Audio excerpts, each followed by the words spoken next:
தாண்டி ஏதாவது சொன்னால் அழுதுருவார்னா தான் அவர்கிட்ட சொன்னேன். சார் காசு கேட்டால் தான் அழுதுருவார் சார்.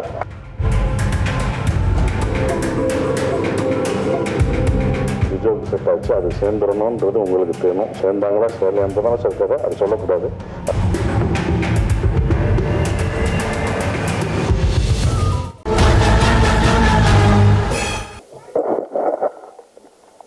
எல்லோருக்கும் வணக்கம். பத்திரிகை நண்பர்கள் அனைவருக்கும் என்னுடைய வணக்கம். வந்திருந்துக்காங்க எல்லாருக்கும் வணக்கம். ரொம்ப நன்றி சார். ஆர்கே செல்வனி சாருக்கும், அம்மா கிருஷ்ணன் சிவா சாருக்கும் எங்கள் டீம் சார்பாக நன்றியை தெரிவிச்சுக்கிறேன். சிவா சார் ஒவ்வொரு தடவையும் நான் ஜெயிக்கணும்னு சொல்லிகிட்டு இருப்பார். ஸோ அவருக்கு என்னுடைய நன்றியை தெரிவிச்சுக்கிறேன். செல்வனி சார், உங்களை எங்களுக்கு ரொம்ப பிடிக்கும். ஒரு இன்டர்வியூ பார்த்துட்டு தான் உங்கள் படம் முதல் எங்களுக்கு ரொம்ப பிடிச்சது. உங்களை எப்போ பிடிச்சதுன்னா, உங்கள் இன்டர்வியூ ஒன்று பார்த்துட்டு உங்கள் வீட்டுக்கு நான் வந்தேன். உங்களுக்கு ஞாபகம் இருக்குமான்னு தெரில. உங்கள் வீட்டுக்கு வந்து உங்களை இது பண்ணேன். உங்கள் இன்டர்வியூவில் என்ன சொல்லியிருந்தீங்கன்னா, நீங்கள் ஃபஸ்ட்டு படம் எடுத்துகிட்டு சௌத்ரி சார் கூப்பிட்டு ஒரு செக்கு கொடுத்தாரு. ரெண்டாவது படம் எனக்கு பண்ணுங்க அப்படின்னு புலன் விசாரணைக்கு அப்புறம் பாத்ரூமில் போய் எவ்வளோ எடுப்பாங்கன்னு பார்த்தப்போ 5000 இருக்குன்னு நினச்சி பார்த்தீங்க. 5 லட்சம் அட்வான்ஸ் கொடுத்துருந்தாங்க. அதை வச்சுட்டு நான் வீட்டுக்கு போகலான்னு போகும்போது ராவுத்தர் சார் ஃபோன் பண்ணி, விஜயகாந்த் சார் ஆஃபீஸில் ஃபோன் பண்ணி, விஜயகாந்த் சார் படம் அடுத்து 100வது படம், அவருடைய படம், அதை நீங்கள் தான் எடுக்கணும் அப்படின்னு சொன்னோடனே மறு நிமிஷமே அவர் போய் அந்த செக்கை என்னை ஃபஸ்ட்டு கொடுத்த ப்ரொடியூசருக்கு தான் நான் அடுத்த படம் பண்ணுவேன் அப்படின்னு சொல்லி அந்த 5 லட்சத்தை அவங்களுக்கு கொடுத்துட்டு வந்ததை பார்க்கும்போது, இப்படி ஒரு மனிதர் இந்த காலத்துலையா அப்போ இருந்திருக்காங்க உங்களுக்கு அப்படின்னு சொல்லிட்டு நான் அவங்களை வந்து, சார் எனக்கு ஆச்சரியமாக இருக்குது, அப்படிலாம் பண்ணுவாங்களா சார் அப்படின்னு நான் ஆச்சரியத்தோடு கேட்டேன். ஜெயிச்சுட்டு அதே கம்பெனிக்கு பண்ணுவாங்களா சார், இது ரொம்ப சந்தோஷமாக இருக்குது சார் அப்படின்னு சொன்னேன். ஸோ அதில் எனக்கு அவரை ரொம்ப பிடிக்க ஆரம்பிச்சது. ஸோ அவர் இங்கே வந்ததுக்கு ரொம்ப நன்றி, எங்களை வாழ்த்துனதுக்கு ரொம்ப நன்றி சார். ஆர்ட் டைரக்டர், அங்கேருந்து வர்றேன் நான். ஆர்ட் டைரக்டர் ரொம்ப சிறப்பாக பண்ணியிருந்தார். நான் 2 படம் நாங்கள் பண்ணிட்டோம். அப்படியே லைவாக அந்த செட்டு எப்படி பார்த்தீங்களோ அது போட்டிருக்காரு. ரொம்ப அமைதியாக இருப்பாங்க. அப்படிப்பட்ட ஒரு ஆர்ட் டைரக்டர். அதுக்கப்புறம் உதய் கேமராமேன், டைரக்டருக்கு ஏற்ற கேமராமேன் தான். அவர் பேசி நான் இப்போ தான் பார்க்குறேன். இங்கே தான் அவர் பேசியே நாங்கள் பார்க்குறோம். ஸ்பாட்டில் என்ன அது இருந்தாலும், பூமி இருந்தாலும், எவ்வளோ கஷ்டப்பட்டாலும் அவர் பாட்டுக்கிட்டு அவர் வேலையை அதை பார்த்துக்கிட்டு தான் இருப்பார். ஸோ அவ்வளோ சிறப்பாக பண்ணியிருக்காரு. அவருடைய படங்கள், முன்பு படங்கள் எனக்கு ரொம்ப பிடிக்கும். அது அப்புறம் எங்களுடைய கவிஞர் ரொம்ப நன்றி. ஈசனில் நாங்கள் முதல் பாட்டு அவர் கொடுத்தது, அது இப்போ வரைக்கும் அந்த இது அவருடைய உங்களுடைய இப்போ கவிதை சொன்னீங்களே சார், அது நீங்கன்னு எனக்கு தெரியாது சார். ஆனால் நாங்கள் அதை கேட்டு ரசிச்சிருக்கோம்னு சொல்ல மாட்டோம். ரொம்ப உணர்ச்சி பூர்வமான அந்த கவிதை இப்போ நீங்கள் சொன்னோன்னே நாங்களாம் ரொம்ப உணர்வுபூர்வமாக அதை எடுத்துக்கிட்டோம். நன்றி சார். மியூசிக் நீங்கள் வாங்கி பார்த்துட்டு, அவர் தான் முதல் படம் பார்த்தாரு, நல்லா இருக்குன்னு சொன்னது அவர் தான். ஸோ அவருக்கு நன்றி. ஜிப்ரான், அவரோட நான் 4 படம், என் படம் நிறையா இருக்குது, அதெல்லாம் முடிச்சு கொடுங்க. எப்போ கொடுக்க போகிறீங்க? இவர் நான் பார்க்கறதுனால இப்போ தான் பார்க்குறேன். இன்னொரு படம் வேறு இருக்குது, அதெல்லாம் வேகமாக முடிச்சு கொடுங்க. ஸோ அவர் சிறப்பாக பண்ணியிருக்காரு. இப்போ நந்தன்லேயும் அந்த படத்தை என்ஹான்ஸ் பண்ணி கொண்டு போனதும் அவர் தான். ஃப்ரீடமும் நாங்கள் எடுத்ததை விட அதை ரொம்ப அழகாக இது பண்ணி கொண்டு போயிருக்காரு. அவருக்கு என்னுடைய நன்றியை தெரிவிச்சுக்கிறேன். லிஜோ, இந்த படத்துக்கு நீ வந்த பிறகு அது வேறு மாதிரி மாறிச்சு. அது யார் ஹீரோயின் ஃபர்ஸ்ட் ஷெட்யூல்லாம் நாங்கள் போயிட்டோம். ஹீரோயின் எங்களுக்கு செட்டே ஆகலை. அதுக்கப்புறம் தான் லிஜோன்னு சொல்லும்போது அது யதார்த்தமாக அப்படியே அந்த என்ன அந்த ஃபேமிலியாக அந்த இது இருக்கும்போது அவங்க நடிப்பு அவ்வளோ இதாக இருக்கும். படத்தில் பார்க்கும்போது உங்களுக்கு தெரியும். அவங்க சேரணும் அப்படின்றது எல்லா ஆடியன்ஸுக்கும், அவங்க 2 பேரும் சேர்ந்துடணும் அப்படின்றது வரணும். அதுக்கு முக்கியம் ஒரு சார் சொன்ன மாதிரி ஒரு பிடிச்ச முகம், எல்லாராலையும் பாவப்பட்ட ஒரு முகமாக இருக்கணும். அது கரெக்டாக விஜய்க்கு செட் ஆச்சு, அது சேர்ந்துடணுன்றது உங்களுக்கு தெரியணும். சேர்ந்தாங்களா சேரலையான்றதான சார் கதை, அது சொல்லக்கூடாது. அதை நீங்கள் தேர்தல் பாருங்கள், அது சொன்னாலும் அவர் இது பண்ணுவார். ஸோ அப்புறம் மணி படத்தில் எனக்கு வந்து சாப்பாடெல்லாம் ஊட்டி விடுவான். ரொம்ப ரொம்ப நன்றி. அவனோட இதை பார்த்து தான் எனக்கு ரொம்ப அந்த கான்ஃபிடென்ட்டோட அவர் இன்டர்வியூ பேசினது எனக்கு ரொம்ப பிடிச்சிருந்தது. ஸோ நான் அவர்கிட்டே நான் பகிர்ந்துருக்கேன். நாங்கள் 2 பேரும் சேர்ந்து பண்ணது ரொம்ப சந்தோஷம். மணி, அப்புறம் ஆண்டனி சொன்னார், கஷ்டத்தை வந்து சிரிச்சுக்கிட்டே சொல்லிட்டாரு. கஷ்டப்பட்டதெல்லாம் கோவத்தில் சொல்லாமல் சிரிச்சுட்டு அதை ஃபுல்லாக சொல்லிட்டாப்புல. நாங்கள் வேற பக்கத்தில் நடந்து போனோம்னு சொன்னேன். அந்த ஒரு சீனுக்கு தான் அப்படி நடந்து போனோம். நீ வராத சீன்லாம் நானும் ஐயாவும் போட்டு தண்ணி வர்றதெல்லாம் நீ பார்க்கலையே. அதுக்கு மேலே இன்னும் நிறையா கஷ்டப்பட்டுருக்கோம். மு ராமசாமி ஐயாவும் நாங்களும் அவ்வளோ இது பண்ணோம், கஷ்டப்படுறோம். நீங்கள் எப்படி இன்னைக்கு என்ன பண்ண போகிறாங்கன்னு பேசுவீங்கல்ல. நானும் ராமசாமி, மு ராமசாமியா, அவர் வந்து ஒரு ஈழத்தை நேசிக்கக்கூடிய ஒருத்தர். அவர் வரல, முனைவர் மு ராமசாமி. அவர் சொல்லுவார், நம்ம எவ்வளோ கஷ்டப்பட்டு போகிறோமே, அவங்க எவ்வளோ கஷ்டப்பட்டுருப்பாங்க, அவங்க தப்பிக்கும் போது இன்னும் என்னென்னா அனுபவிச்சிருப்பாங்க, அப்புறமா இன்னும் கொஞ்சம் போங்க நமக்கு.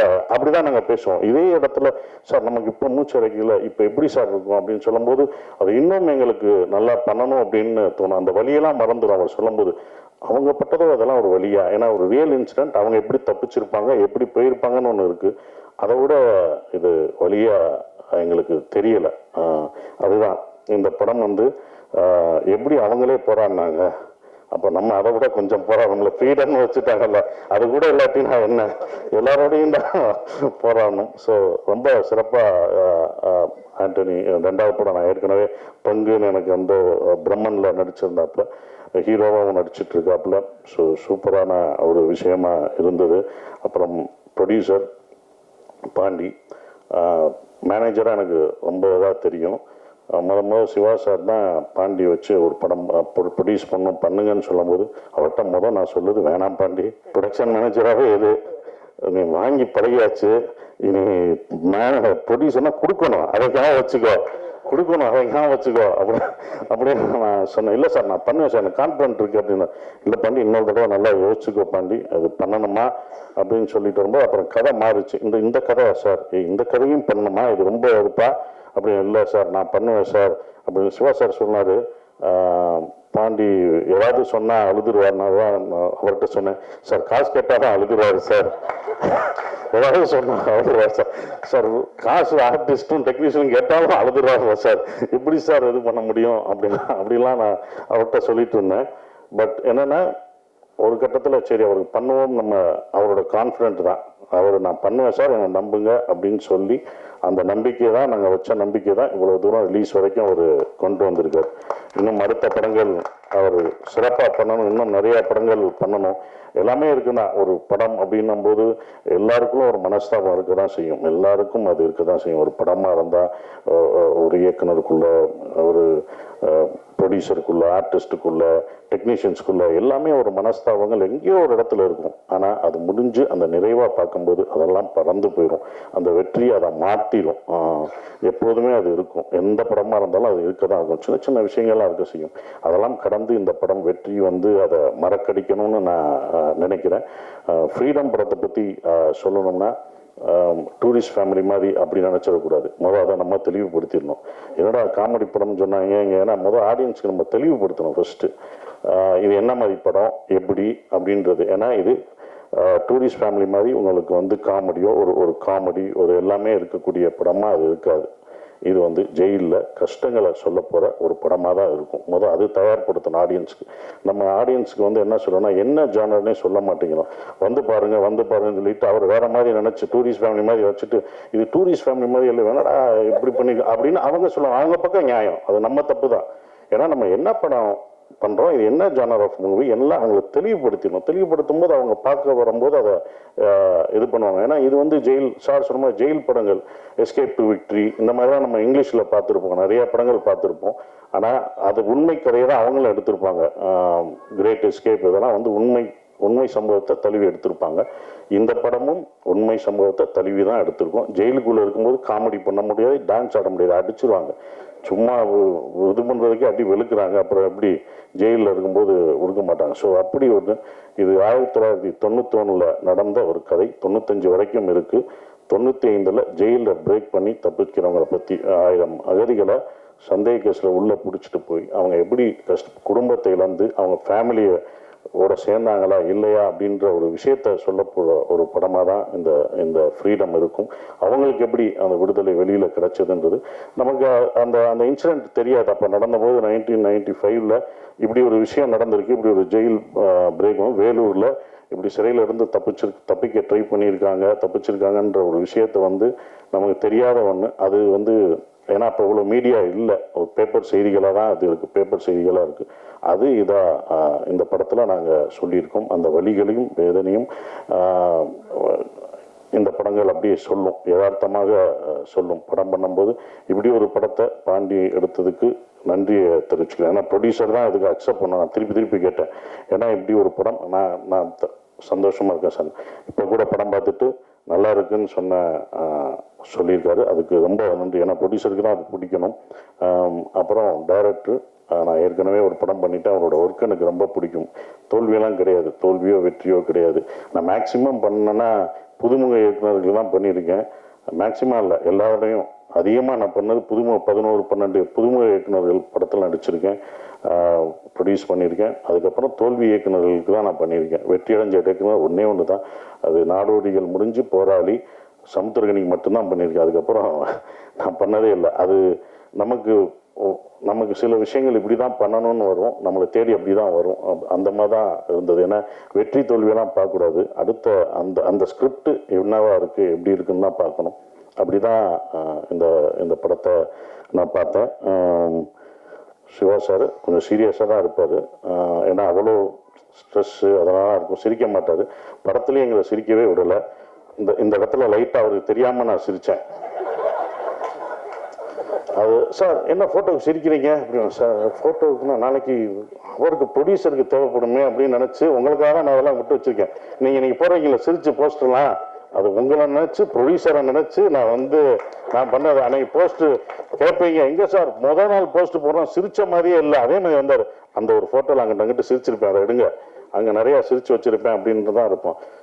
ஃபோட்டோவுக்கு சிரிப்பேன், சார் நீங்கள் சிரிக்கக்கூடாது, சிரிக்காமல் எடுங்க எடுங்கன்னு. அப்படி திரும்பும்போது அப்படி சிரிச்சிருவேன், எடுத்துட்டு இதுதான் பப்ளிசிட்டிக்கு யூஸ் ஆகும், வச்சுக்கூடா, சிரித்த மாதிரி முதல் படும்போது போட்டோம்டா அப்படின்னு தான் இருப்பேன். அதே மாதிரி தான் லிஜோ சிரித்த மாதிரி ஒன்று இருந்தது. அப்போ லிஜோட்ட கேட்டேன், நீங்கள் டைரக்டருக்கு தெரியாமல் தான் இந்த சிரிச்சா அப்படின்னு. ஆமாம் சார் அப்படின்னுச்சு. ஸோ அப்படி தான் அது நடந்தது. ஸோ அவரோட அந்த கன்சீவ் பண்ண ஒரு விஷயம், இப்படி தான் இருக்கணும், இப்படி தான் வேதனைகள் இருக்கும், இப்படி தான் இருக்குன்றது அழகாக அந்த சிறைச்சாலையில் எப்படி இருந்து எப்படி இது பண்ணாங்களோ அது நிஜமாகவே நாங்கள் ஒவ்வொரு அடியும் நிஜமாகவே விழுந்தது. கையெல்லாம் உடஞ்சது, ஒருத்தன் அடிக்க தெரியாமல் அடித்து என் கையெல்லாம் உடைச்சாங்க. அதெல்லாம் கத்துறேன், ஐயோன்னு கத்துறேன். சூப்பராக நடிக்கிறாரு, சூப்பராக நடிக்கிறார், ஐயோ போட்டான் அதே கையில். நான் சொன்னேன், இந்த கை எனக்கு ஏற்கனவே அடிபட்டுருக்கு, நான் இதாக இருக்கு, இங்கே அடிக்காத, இங்கே எங்கே வேணா அப்படின்னு தலையில தொங்க விட்டாங்க. அடிக்கும்போதே நான் கத்துறேன், ஆன்னு கத்துறேன். யாரும் ஒருத்தரும் வரவே இல்லை. என்ன சார் பயங்கரமாக அடிக்கிற தந்திரமா கட்டுறேன் டே அப்படின்ட்டு நிஜமாவே விழுந்துச்சணுமோ. அப்புறம் தான் எல்லாம் இது பண்ணாங்க. ஏன்னா ஃபைட்டர் அடிக்கும்போது கரெக்டாக அடித்தார், அவர் நடித்த ஒருத்தர் அவர் தவறாக இது பண்ணார். ஸோ அதெல்லாம் மீறி தான் வந்திருக்கோம் நாங்கள். அது சிறப்பாக இருக்கிறது. ரொம்ப நன்றி. இந்த படத்தை நாங்கள் ரொம்ப சொல்லக்கூடாது, இது இப்படி இருக்கும் அப்படின்னு. நீங்கள் படம் பார்த்துட்டு நீங்கள் அதை விமர்சனம் பண்ணி எப்படி வந்திருக்குன்ற ஒரு விஷயத்த சொல்லுங்கள். ஏன்னா ட்ரூ ஈவெண்ட்ஸ் அப்படி தான் இருக்கும், அப்படி தான் பண்ண முடியும் அப்படின்ற ஒரு விஷயம் இருக்கும். அதனால தான் அதை சிரிக்கக்கூடாதுன்னா சொன்னார். அப்புறம் இதில் நான் மறுபடியும் ஸ்ரீலங்கன் பாஷை பேசியிருக்கேன். என்ன அடுத்தடுத்து பண்ணுறீங்க, என்ன அடுத்தடுத்து ஈழத்தமிழில் பேசுகிறீங்க அப்படின்லாம் கேட்டாங்க. அதுவும் தமிழ் தாங்க, அது என்னோட தமிழ் தாங்க, அதை நான் பேசுகிறதுல என்ன. 4 படம் 5 படம் வந்தாலும் அதே இதில் நான் 10 படம் பண்ணாலும் அது பண்ணுவேன். அது தமிழ் படம் தான், தமிழ் தான் நான் பேசுகிறேன் அப்படின்ற ஒரு விஷயம். அந்த தமிழ் இதுதான் முன்னாடி பண்ணோம், டூரிஸ்ட் ஃபேமிலிக்கு முன்னாடி பண்ண படம் தான் ஃப்ரீடம். அது பல தாமதங்களாகி அது வெற்றிகரமாக இவ்வளோ தூரம் கொண்டு வந்திருக்கிறதே ஒரு வெற்றி தான், தேட்டருக்கு கொண்டு வந்தது. அது எனக்கு ஸ்ரீலங்கன் பாஷை இங்கே பேசினது தான் நான் டூரிஸ்ட் ஃபேமிலிக்கு நிறையா யூஸ்ஃபுல்லாச்சு. அந்த அம்மா தான் நான் நிறையா பேட்டியில் சொன்னேன், என்றைக்கும் கற்றுக் கொடுத்த ஆசிரியரை மறக்கக்கூடாது. அந்த அம்மாவை நான் என்றைக்கும் மறக்க மாட்டேன். எனக்கு ஸ்ரீலங்கா அவங்க தான், எந்திரிங்கம்மா, அவங்க தான் எனக்கு. நான் எல்லா இன்டர்வியூலையும் சொல்லுவேன் மகேஸ்வரி அம்மாவை, அம்மா அவங்க தான் எனக்கு ஸ்ரீலங்கன் பாஷை நல்லா படுத்தி எடுத்துட்டேன். அது வேறு சில விஷயம் அவங்ககிட்ட கேட்பேன், இது கரெக்டாங்களோ அப்படின்லாம் கேட்பேன் நான். இல்லை நீங்கள் ரொம்ப இழுத்தெல்லாம் பேசுவாங்க, அப்படிலாம் பேச மாட்டாங்க அப்படின்றத நார்மலாக அப்படிலாம் பேச மாட்டேன், இப்படி தான் பேசுவாங்க அப்படின்னு சொல்லுவாங்க. ஸோ அவங்களுக்கு வாங்கம்மா, நீங்கள் வாங்கம்மா, வாங்க, உங்களை பார்க்கட்டும், வாங்க. யாரோ ஒரு அம்மான்ட்டு இருக்கேன், அந்த அம்மா யாருன்ட்டு நானும் 2 படத்துக்கு கதவிட்டு இருக்கேன், வாங்க என்னோட சீட்டில் உட்காருங்க. ஸோ அவங்க தான் இந்த படத்துலையும் நடிச்சிருக்காங்க. அவங்க டீச்சர், நன்றிம்மா, இவங்க எனக்கு குரு, கற்றுக் கொடுத்த அவங்க அப்படியே எங்களுக்கு சொல்லிக் கொடுத்தாங்க டீச்சர். அவங்க நிறையா நாங்கள் இது பண்ணியிருக்கோம். நன்றிம்மா எங்களுக்கு 2 படத்துக்கும் சொல்லிக் கொடுத்ததுக்கு. நீ அடுத்தடுத்த படங்களும் வருவேன். அவங்களுக்கு கொஞ்சம் பிஸி ஆக்கிட்டேன் நான். என்னென்னா இப்போ ஸ்ரீலங்கன் இந்த ஈழத்தமிழ் பேசும்போது படங்கள்லாம் வெற்றி அடையுது. ஏன்னா சுலபமாக ஈழத்தமிழ் பேசுகிற படங்கள் அவ்வளோவா வெளிவரதே கஷ்டம். அதுவும் வெற்றி அடைகிறது ரொம்ப கஷ்டம். அதை பார்ப்பாங்களா அப்படின்ற ஒரு டவுட்லாம் இருந்தது. இந்த படங்கள் யாரும் பார்க்க மாட்டாங்கன்றது. ஆனால் உலக தமிழர்கள் எல்லாமே அதை பார்ப்பாங்கன்ற நம்பிக்கை இருந்தது. அதை எப்படி கொடுக்கணும் அப்படின்றது இருந்தது. ஏன்னா ஒரு கான்ட்ரவர்சியான சப்ஜெக்ட் தான். அந்த கான்ட்ரவர்சியை நம்ம அதை தணிக்கை குழுவில் இதாகாமல் பார்த்துக்கிற ஒரு விஷயம் இருக்குது. அப்படி தான் 2 படமே எடுத்தாங்க. இதேதாவது கான்ட்ரவர்சியானாங்க. நான் நடிக்கிறதுனால கண்டிப்பாக கான்ட்ரவர்சியாக இருக்காது அப்படின்றத நான் உத்தரவாதம் கொடுத்துட்டேன். அப்படிலாம் எதுவுமே வராது. அவர் ஏற்கனவே பட்டனால சிவா சார் ஏற்கனவே ஒரு படம் பண்ணி நிறையா சென்சார் அதனால் இந்த படம் எப்படி சென்சார் ஆகாமல் கரெக்டாக எதை சொல்லணும், எதை சொல்லக்கூடாது, எந்த விஷயத்தை சொல்லணுன்ற ஒரு விஷயத்த சிவா சார் அந்த படத்தில் சத்ய சிவா அழகாக அதை என்ன சொல்லணுமோ சொல்லிட்டாரு. ஸோ இது எந்த அரசியல் பேச போகிறதில்ல. எந்த அரசியலையும் யாரையும் கான்ட்ரவர்சியாக தாக்கி இந்த படம் பேசாது. ஆனால் மனிதர்கள் ஒரு இனத்தோட வலியும் வேதனையும் சொல்ல போகுது. அதுதான் இந்த படம். அவங்களுடைய வலி வேதனை, அவங்க எப்படி அதிலிருந்து வெளியே வர்றாங்க, அவங்களுக்கு அந்த சுதந்திரம் கிடைச்சதா அப்படின்ற ஒரு விஷயம். சுதந்திரம்ன்றது சொந்த மண்ணில், சொந்த நாட்டில், சொந்த மக்களோட வாழ்கிறது தான் சுதந்திரம். அந்த சுதந்திரம் இல்லாமல் வெளியூர்களையும் வெளிநாடுகளையும் வாழ்கிற அவங்களுக்கு இந்த படத்தை நாங்கள் சமர்ப்பிக்கிறோம். இந்த ஃப்ரீடம் அவங்களுக்கு, அந்த சுதந்திரம் கிடைக்கட்டும், அந்த ஃப்ரீடம் கிடைக்கட்டும் கேட்டு நான் நன்றியை தெரிவிச்சுக்கிறேன். நன்றி, வணக்கம்.